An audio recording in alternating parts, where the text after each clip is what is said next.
Bon, qu'est-ce qui se passe en fait là? C'est toi le nouveau, c'est ça, hein? Ouais, c'est ça, ouais. T'inquiète pas, petit, on est juste conviés à une réunion. Une réunion? Comment ça? Je comprends pas. Je sais, mais t'inquiète pas, t'as juste à suivre et ça va bien se passer, ok? Ah, ouais, ok. Et pourquoi t'es fringué comme ça, toi? T'as beaucoup de questions, petit. Mais un conseil, évite de trop en poser. Surtout quand on sera là-bas, ok? Bon, c'est bon, vous êtes prêtes, les filles? On peut y aller, là? Ouais. On peut y aller.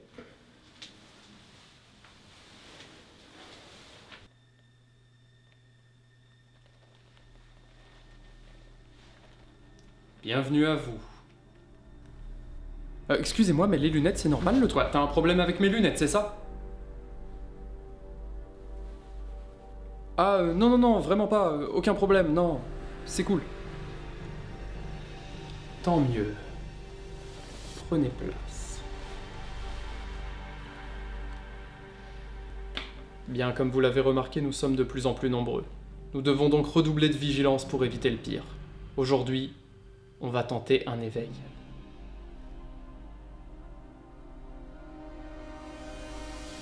Vas-y, on t'écoute. Matrix. Quoi? C'est pas vrai. Attends, t'es pas sérieux là? Oh que si, on ne peut plus sérieux, et c'est même toi qui vas t'en charger. Qu'est-ce qui se passe là du coup?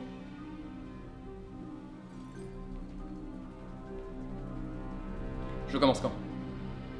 Juste après le générique d'intro, mais d'abord pour te mettre à l'aise, voici quelque chose pour toi.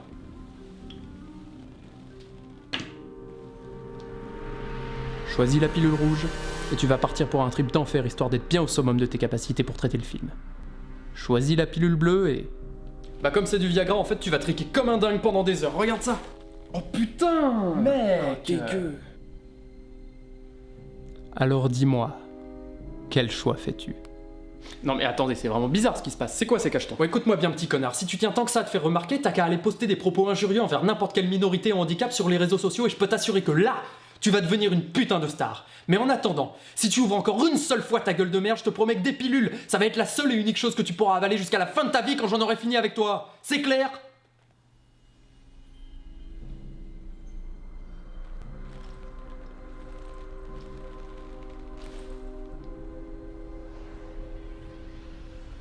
Je vais prendre celle-là. Excellent choix.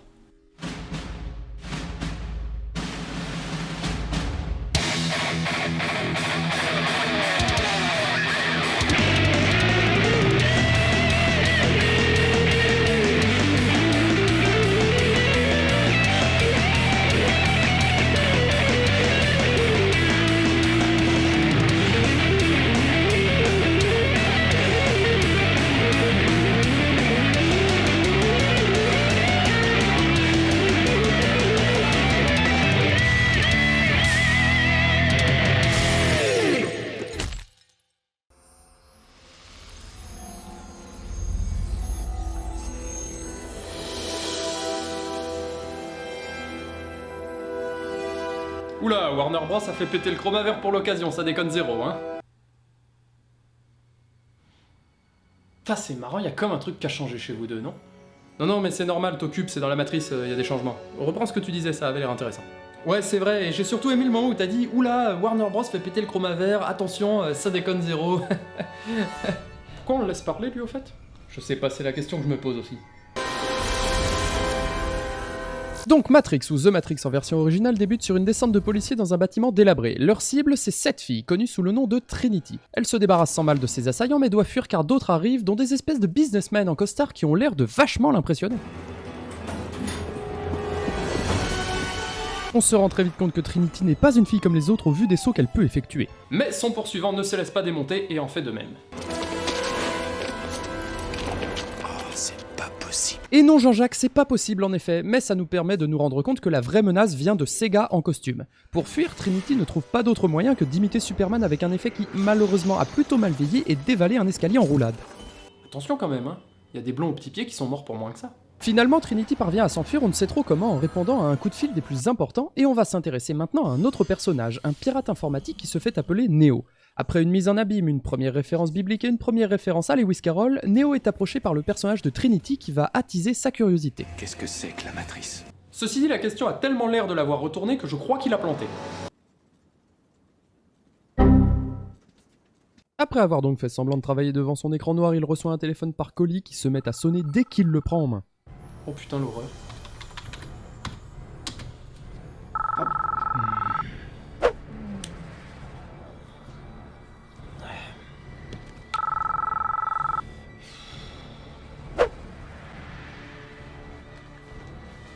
Oh merde! À l'autre bout de la ligne, il y a une légende de la piraterie informatique, Morpheus, qui va aider Neo à fuir les agents qui arrivent pour l'arrêter. Mais Neo étant encore un peu frileux, il n'ose pas escalader un échafaudage et se fait finalement arrêter. Après un interrogatoire à sens unique qui en laissera notre pauvre Neo sans voix, les agents lui implantent le pire mouchard que tu pourras imaginer dans tes cauchemars. Et c'était très bizarre, mais la suite n'est pas un hasard. Laisse-moi donc faire ma part, tiens, voici une guitare. Tu cherches la bagarre? C'est un ukulélé, ça connard! Reprenant ses esprits chez lui, Neo n'a pas le temps de comprendre ce qu'il s'est passé que Morpheus le contacte à nouveau. Mais ils ont sous-estimé ton importance. Pourquoi est-ce qu'ils s'en prennent à moi? Parce que tu es l'élu, Neo. Ok, donc Morpheus est un putain de fanatique en fait. Et moi j'ai passé toute ma vie à t'attendre. Ok, un fanatique probablement défoncé en plus de ça. Ce qui n'a pas l'air de déplaire à notre protagoniste qui décide d'aller à sa rencontre, se faisant au passage extraire son mouchard. Alors qu'ils sont au milieu d'un boulevard?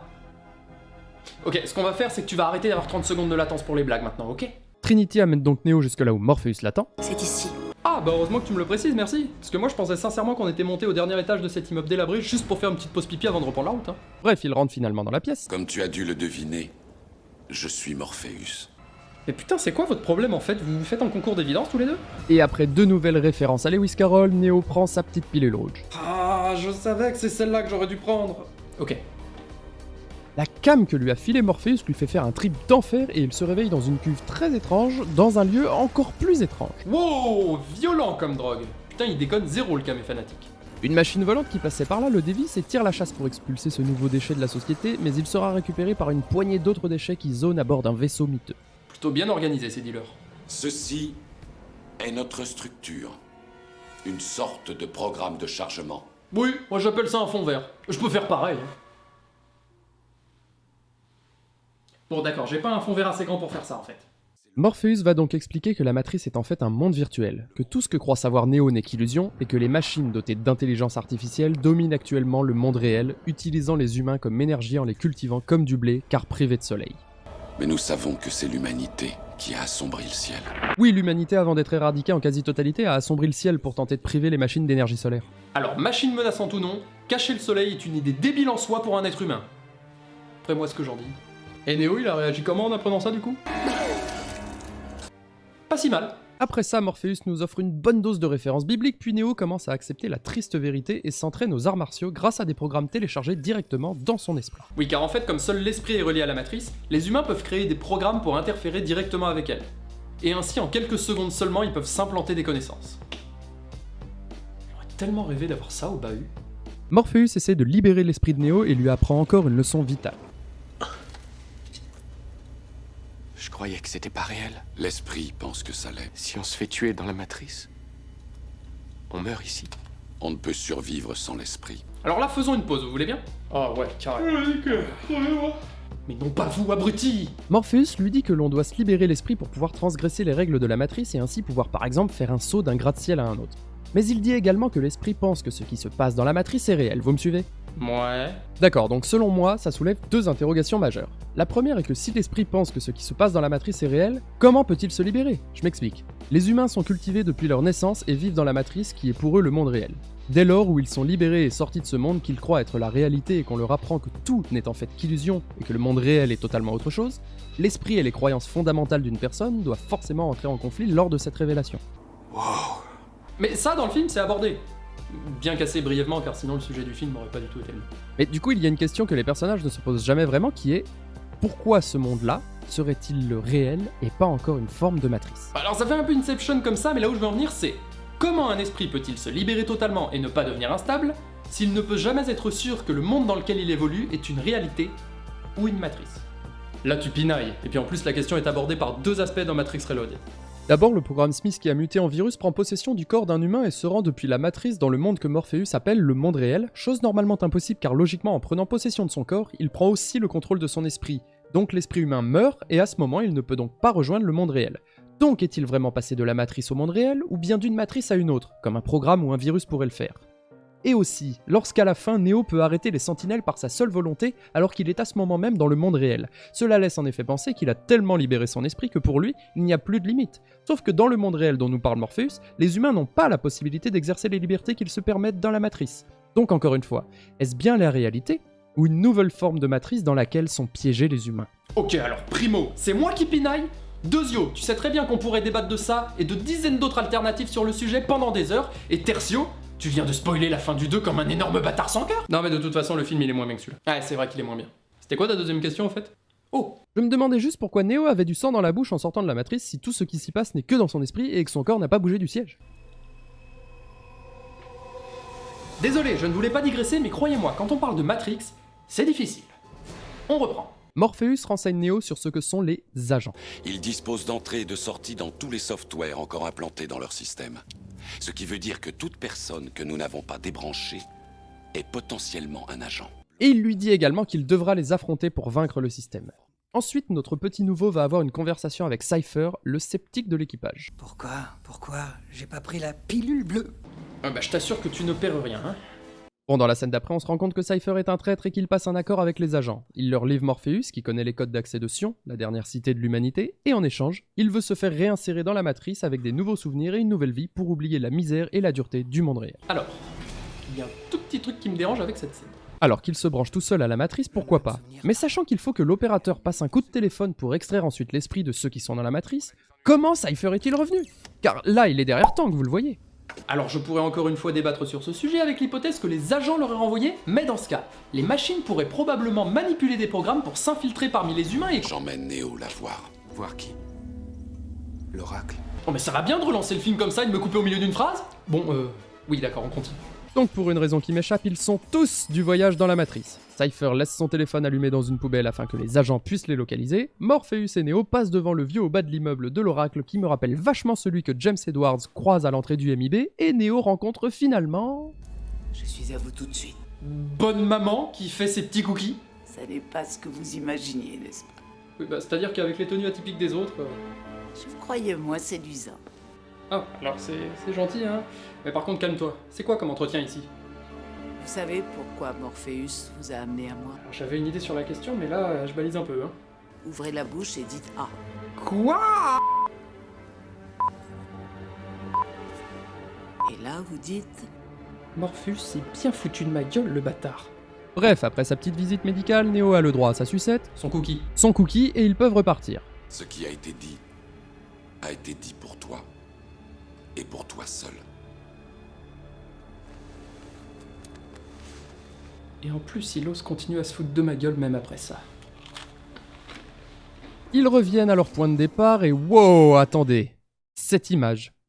Sur cette image, Cypher a des flammes dans les yeux. En fait, je n'ai remarqué ça qu'à mon dernier visionnage du film pour faire l'épisode, et je trouve que c'est plutôt subtil et bien effectué. Surtout avec le sourire carnassier de Joe Pantoliano qui accentue le plan. Par contre, j'ai pas de blague à faire dessus.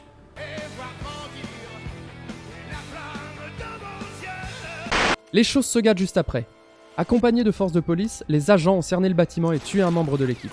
Morpheus va être obligé de rester pour en retenir un, l'agent Smith, afin que les autres puissent s'enfuir. Il se prend une dérouillée et se fait donc capturer, alors que Cypher de son côté se débrouille pour être séparé du groupe et sortir de la matrice avant eux.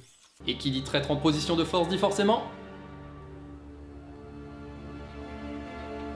Eh ben, mort des personnages secondaires.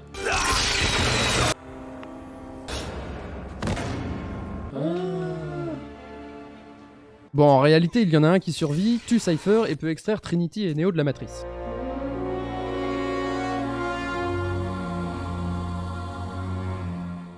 Allez, on entre dans le dernier acte du film, et donc forcément, là où il va y avoir un max d'action, mais surtout, un max de balles utilisées. Tout est une question de temps, car les agents veulent extirper des informations à Morpheus, et donc Neo et Trinity vont tenter de le délivrer en s'équipant lourdement.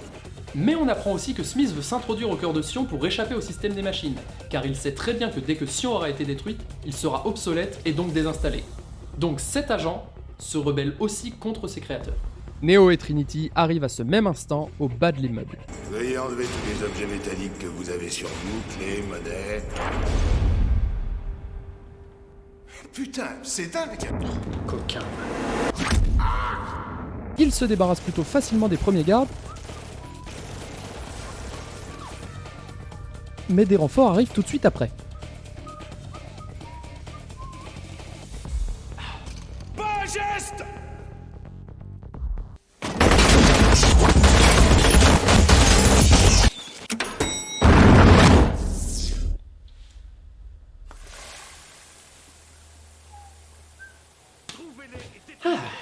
Passons à la suite. Pas grand chose à dire de la scène suivante à part qu'il y a un faux raccord soleil et qu'il y a le désormais très célèbre Bullet Time qui, bien qu'il fût popularisé dans ce film, a été utilisé au cinéma pour la première fois en 1962 dans le film Zotz, que je n'ai pas vu.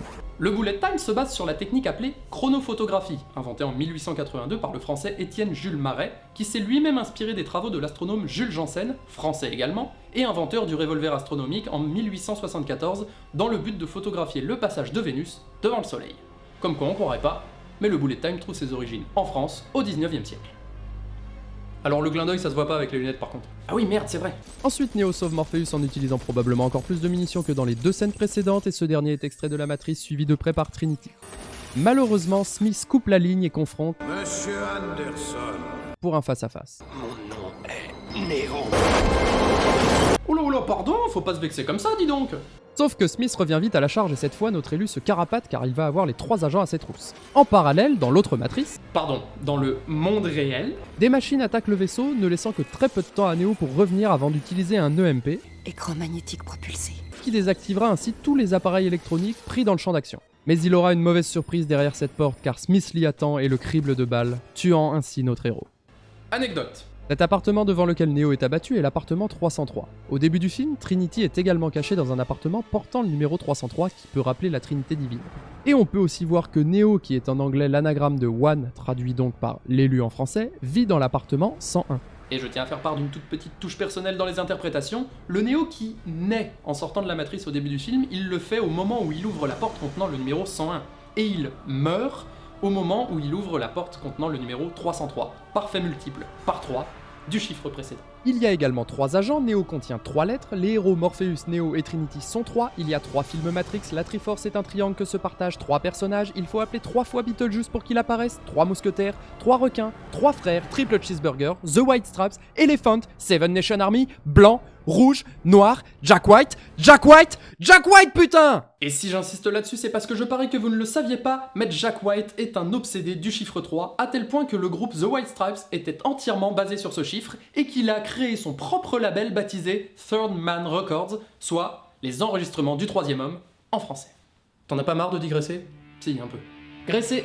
Allez, on va conclure. Trinity avoue son amour pour Neo, ce qui lui permet de ressusciter, d'arrêter les balles, de voir la matrice codée directement dans la matrice, ce qui est parfaitement moins pratique que la vision normale, de se débarrasser de Smith en le faisant exploser, et de faire fuir les 2 autres agents qui se disent que le pouvoir de l'amour comme twist final c'est un peu de la merde quand même. Neo sort de la matrice, les machines sont désactivées, Neo vole, et c'est la fin de Matrix. C'est tout. Bah ouais, le film est fini. Tu fais pas une synthèse? Une synthèse? T'as cru que j'interprétais les films? Bah je sais pas, mais en tout cas t'en avais à dire. Bah non mais en même temps c'est l'autre qui voulait que j'en parle, donc désolé, j'essaye de faire les choses au mieux. Si tu veux les faire au mieux, il faut une conclusion. Ok, tu veux une synthèse et une conclusion? Très bien, alors. Oh merde.